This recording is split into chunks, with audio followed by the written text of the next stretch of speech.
الحمد لوليه والصلاة على نبيه. معززو قدرمندو ورونو او خويندو، دا چې د ذوالحجې مبارکه لسیزه شروع ده او په دې کې نیک اعمال انتهایی ډیر ثوابونه لري. یو روژه د یو کال روژو ثواب لري. د شپې عبادت د لیلة القدر د شپې د عبادت غوندې ثوابونه لري.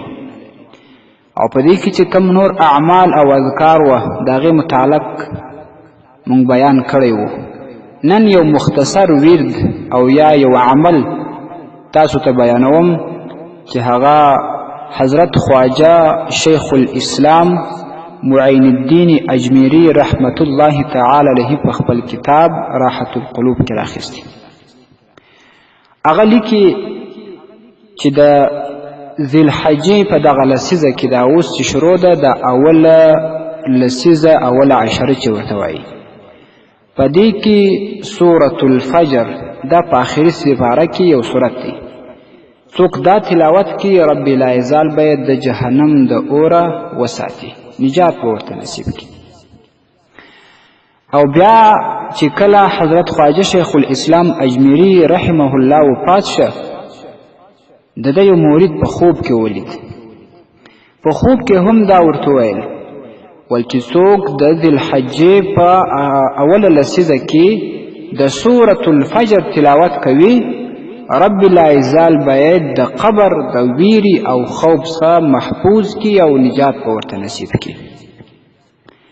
نو معززو دا عمل ډیر اسانه دی او سورة الفجر یقینا ډیر زیات ثوابونه لري.